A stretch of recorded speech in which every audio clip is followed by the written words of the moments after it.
देने वाली वारदात हुई है जिसे जानकर आपके पैरों तले जमीन खिसक जाएगी।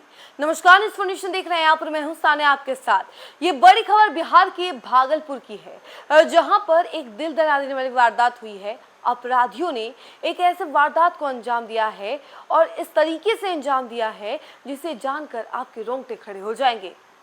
एक बिल्डर की हत्या की है और बड़ी ही बेरहमी से हत्या की है, जो इस बात की गवाही देता है कि अपराधियों के मन में कितनी गहरी नफरत थी उस बिल्डर के लिए।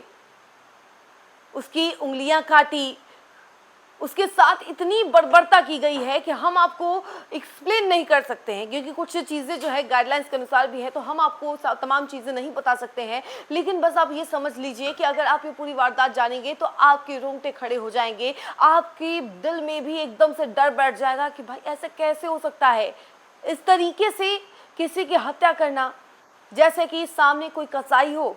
चलिए हम आपको बताते हैं इसके बारे में पूरी जानकारी विस्तार से। बिल्डर बजरंग कुमार की हत्या का तरीका इस ओर इशारा कर रहा है कि कातिलों के मन में उनके प्रति गहरी नफरत थी। हत्या केवल जान लेने के लिए नहीं बल्कि क्रूरता का संदेश देने के अंदाज में की गई है। पहले बजरंग के साथ शराब पार्टी हुई, फिर उसके कपड़े उतरवाए गए और बेरहमी से गला, हाथ की 4 उंगलियां तथा प्राइवेट पार्ट तक काट दिए गए। वारदात के बाद ना तो ऑफिस के सामान से कोई छेड़छाड़ की गई और ना ही नीचे खड़ी उसकी बाइक ले जाई गई। इससे शुरुआती तौर पर यह आशंका मजबूत हो रही है कि हत्यारों का मकसद सिर्फ बजरंग की हत्या करना था। घटना तिलक मांझी थाना के ठीक सामने स्थित बिल्डिंग में हुई है, लेकिन किसी को भनक तक नहीं लगी। ऑफिस से मिले शराब पीने के गिलास इस ओर संकेत दे रहे हैं कि हत्या से पहले वहां शराब पार्टी हुई थी। पुलिस का मानना है कि थाने के सामने स्थित ऑफिस में इस तरह बैठकर शराब पीना तभी संभव है जब साथ मौजूद लोग बजरंग के बेहद करीबी रहे हो और उन्हें वहां आने में कोई संकोच नहीं रहा हो। पुलिस को घटनास्थल से संघर्ष के बहुत अधिक निशान नहीं मिले हैं। बजरंग का शव निर्वस्त्र अवस्था में मिला, हाथ की 4 उंगलियां कटी हुई थी। आशंका है कि धारदार हथियार के वार से बचने की कोशिश में उसने हथियार पकड़ लिया होगा या फिर उंगलियां जानबूझकर काटी गई हो। हालांकि इस संबंध में पुलिस अभी कुछ भी स्पष्ट नहीं कर रही है। वारदात की जानकारी मिलते ही एसएसपी प्रमोद कुमार यादव मौके पर पहुंचे और विशेष जांच टीम गठित कर 24 घंटे के भीतर हत्याकांड का खुलासा करने का निर्देश दिया।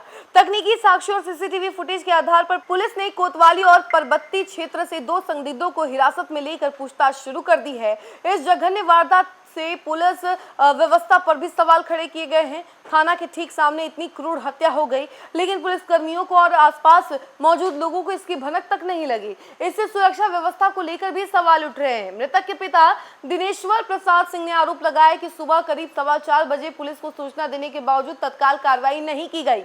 उन्होंने बताया कि बहू ने भी पुलिस को कुछ लोगों के नाम बताते हुए कारोबारी विवाद की जानकारी दी थी, लेकिन पुलिस ने गंभीरता नहीं दिखाई। काफी देर बाद ऑफिस का ताला खुलवाया गया, तब हत्या का खुलासा हुआ। पुलिस जमीन कारोबार, निर्माण कार्य से जुड़े विवाद, रुपए के लेन देन और व्यक्तिगत रंजिश समेत कई बिंदुओं पर जांच कर रही है। बजरंग के करीबियों का कहना है कि वह अक्सर ऑफिस में नकदी रखता था और लाखों रुपए लेकर बाइक से आता जाता था। ऐसे में पुलिस इस संभावना की भी जांच कर रही है कि हत्यारे नकदी या जमीन से जुड़े महत्वपूर्ण दस्तावेज भी अपने साथ ले गए हों। हालांकि घटनास्थल से सामान और बाइक सुरक्षित मिलने के कारण जांच का फोकस फिलहाल व्यक्तिगत रंजिश और करीबी लोगों की भूमिका पर अधिक है। पत्नी ने भी बताया कि उसके पति की कारोबार को लेकर अदावत बढ़ गई थी। किसी पंकज, रुपेश आदि के नाम की भी जानकारी दी, तब भी पुलिस शिथिल रही। काफी देर बाद ऑफिस का ताला हटाया गया तो कत्ल की बात सामने आई है।